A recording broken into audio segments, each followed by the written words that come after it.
Hello everyone and welcome to the Joy of Editing with Dave Kelly. On today's episode we're working with TOPAZ Studio 2.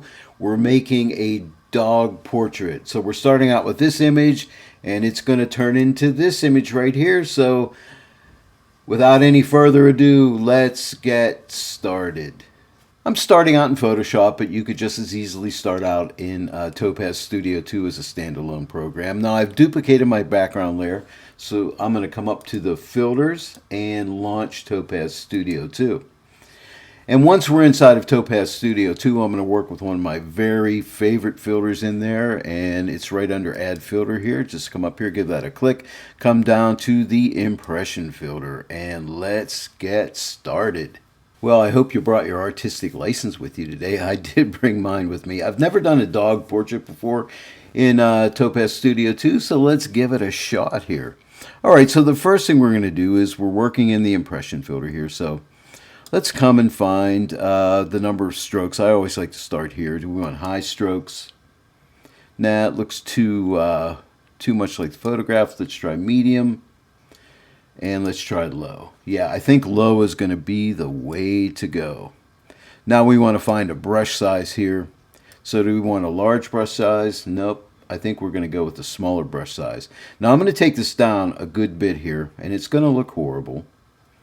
Okay, but that's the starting point. So let's come down to the texture section down here, and where it says background type, let's click on the background color right here. Let's find a background color that we may like. And I always like to use this eyedropper tool right here. So I'm going to sample one of these darker colors. We can always change this later. And let's go with a color something like that. Yeah, I think that looks good. We'll leave this open here. That way we can come back and alter things later if we need to.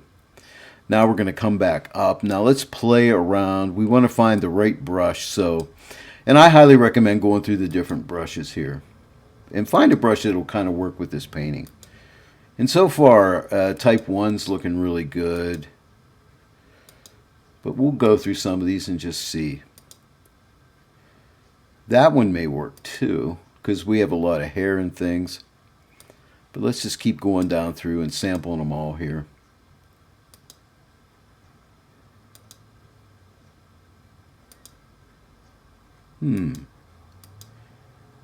Now, I don't think I want these type of, more of Surratt type brushes, more dots and things like that. No, I don't think I want those. So, what do we want here? Do we want this brush right here? Nah.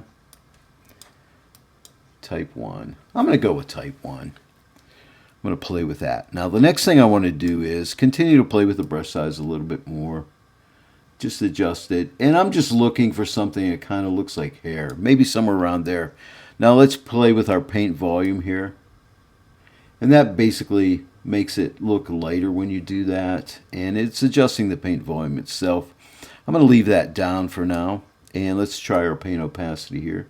Got to watch out here, see how the highlights get blown away. And also a good tip is to keep your histogram turned on, because you can see over here, see in the right hand corner, you can see the highlights are being blown out. So you want to be careful there. And plus I want some of this lighter hair to show through here. And let's go to the stroke rotation. See if we want our strokes to rotate a little bit. Not really too much, maybe a slight bit here. Now here's the next step I think is important, is the stroke width. We can adjust the stroke width. See how we can make it look more like hair if we pull it down a little bit. I'm going to maybe try right around in there, and let's try the stroke length. And maybe something like that. That's looking kind of cool. Now I'm going to use something here that I normally don't use too much, and that is the coverage. So let's take this coverage and start to pull it in. See, like that. Pull that coverage in a little bit, and let's play with the coverage transition. On a portrait like this, I think it's going to look kind of nice. And let's try the coverage again. Get something, I don't know. Let's start out with something like that. Hey, it's a work in progress. I'm just kind of going along here and seeing how we get. Now I can play with the spill a little bit, and I'm kind of watching around the eyes here when I mess with this spill. Something like around in there. Now let's play with this color in here some more. And now we also have, see this luminance here from lights to darks.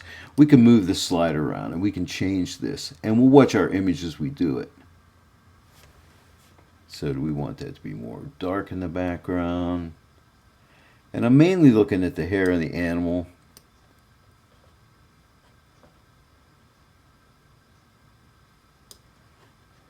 And we can alter this color to any old color that we want.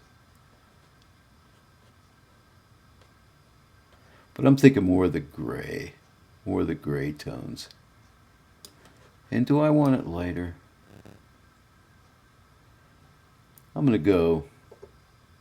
I think I'm going to go right around here for now. Let's come and revisit the brush size here. And yeah, maybe something like that looks pretty good. And how about the paint volume? Let's play that again. I don't want to be too crazy here because I really want to watch my histogram doesn't blow out. So I got to be careful with that. Now, how about the paint opacity? Let's play with that.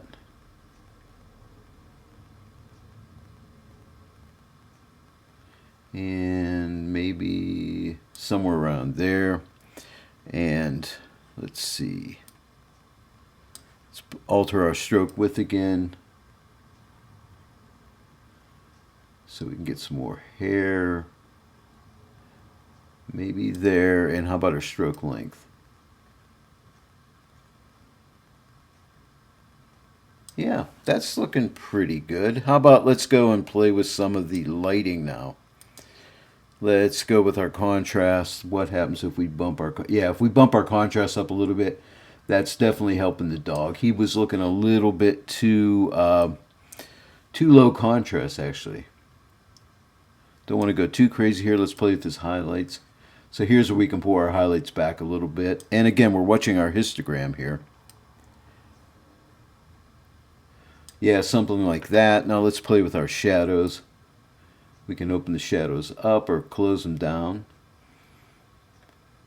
And I want some definition in those shadows because we can see some shapes and things in his face here. And that's not looking too bad. And let's work with this background a little bit more here. What if we just lighten it up a little bit?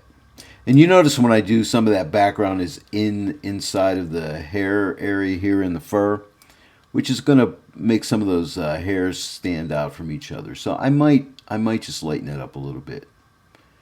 And actually, I like that little bit of lighter background in there. And I think that looks good. Now, I think our next step is to add a filter and to add one of my favorites when I'm doing digital paintings is the precision contrast filter. Now, we can add some definition here. Let's play with the micro.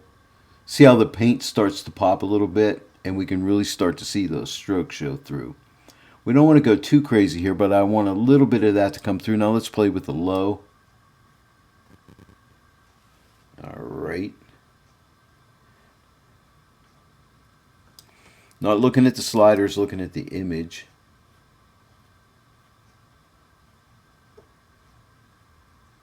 Maybe somewhere there. Now let's try the high. Or I could take it back. And yeah, we can see some of that hair starting to show through a little bit more. So it's lightening it up a little bit. So we're removing contrast in all those high areas. Just trying to find a balance right around there. Now we can play with our highlights. We can pull our highlights back if we need to, or open them up. And I think they need to come back a little bit. Yeah, and I'm watching this fur in here. That's looking good. Let's play with the midtones. Do we want to bring the midtones up or back? And it's a tough call sometimes, but just play with it till you get it to where you like it.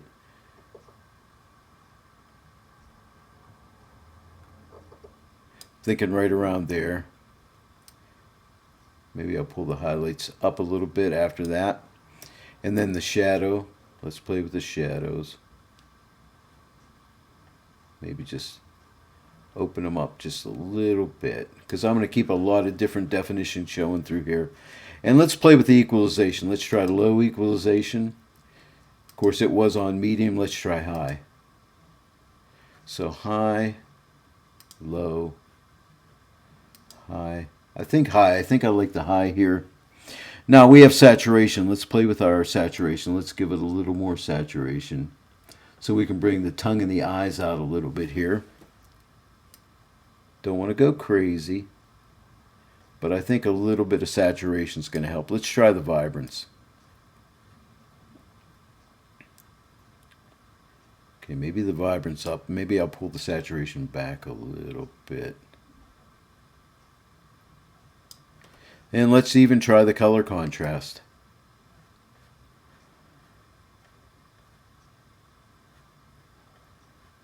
Kind of looking at the eyes and things. If any, I just want a very slight amount, like right around there. That's looking pretty good. Let me go back to impression now, and let's just revisit our brush strokes a little bit.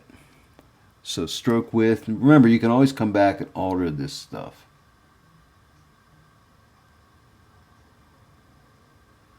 Okay, maybe there. And how about the length?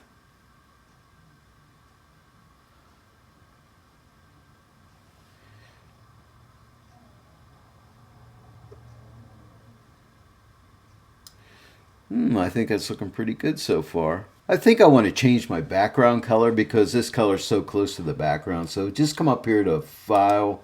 Actually, no, come over to Topaz Studio 2.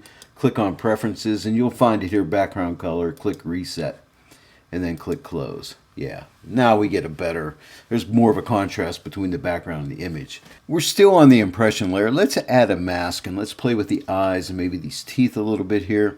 Let's click on the canvas and see what we got here. Okay. So let's go ahead and click the layer mask icon right here, and let's get a brush tool, and let me take my transparency. I don't want to go completely black here, but I want to ease off on these eyes a little bit here. We'll start out right about here and see what we get. Make my radius a little bit smaller on my brush. And let's just, and I have the edge aware on. Softness is at 50. Let me just paint over these eyes right here. Just to let a little bit of eye come back in there. And let's also get this eye right in here. Okay. Now that, I may have went a little too far there, so all we have to do is come back and drag this up a little bit more, and let's paint over it again, especially over this area right here. Let me go even more. Yeah, just right there. And maybe on this white area here, just to let a little of that paint show through. Now, what if we were to take this transparency back? And this is really cool because you have adjustment here, right? You can, you know, tell Topaz how much of the image you want to show back through. So I'm going to take it down to about here and paint over these teeth right in here. Maybe not over all the teeth, but over just certain parts of the teeth. See that black line through there? Maybe get that out of there. And if I didn't like all these black strokes in here, I could maybe go over that a little bit. Just ease it off a little bit, like that. And maybe even back in here. Okay. Let me go ahead and bump this up more. I think I went a little too much. And if you messed up, just paint over it again and just vary this transparency here.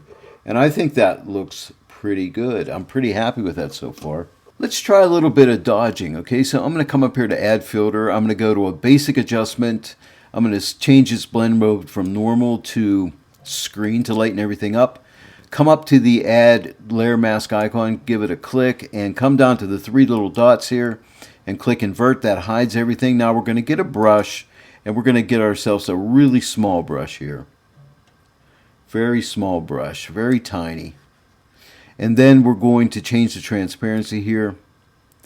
And we're going to bump it up. And this is, we'll be able to adjust how light our stroke will be with this transparency. We're going to test it out around right here, right around 0.44.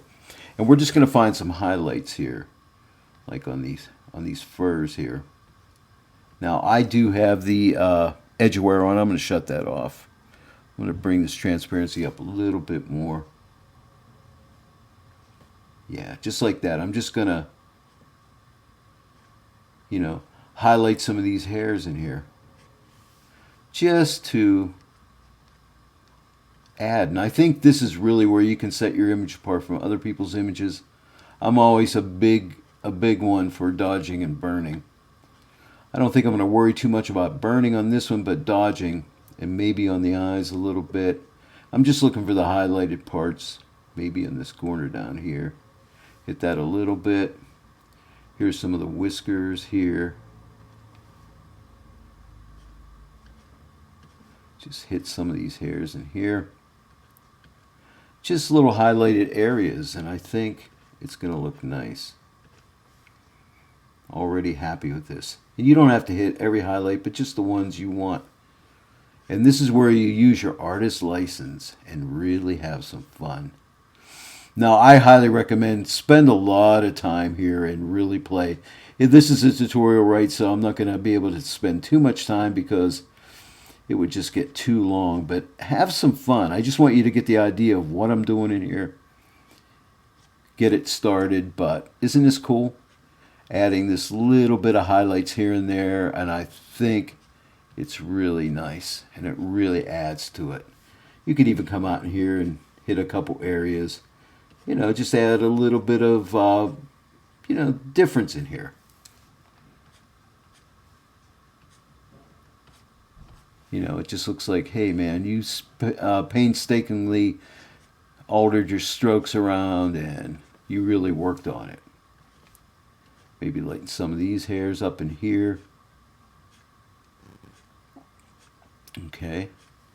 And I think something like that, and I think we might be done here. Let's click the canvas. Here's the before and here's the after. And that's looking really good. Now you could come to your impression layer right here and take its opacity and pull it back if you wanted to add some of the original image back through there if you wanted to. Like something like that. But I actually like the whole painterly look, so I'm going to leave it that way because, hey, it is a painting after all. Okay, I think we're finished. I'm just going to come up here and click accept. That'll bring me back into Photoshop, and here is my before and here's my after. Well, there you have it, a dog portrait. I ended up just throwing a digital frame on it just to complete the painting, okay? So, hey, I hope you enjoyed this one today. If you did, please give it a like and share it with your friends. And also, if you're not yet a subscriber to my channel, please subscribe and click that bell notification icon. And then every time I upload a new tutorial, you'll be notified. Also, please leave comments and questions below, and I'll get back to you as soon as I possibly can.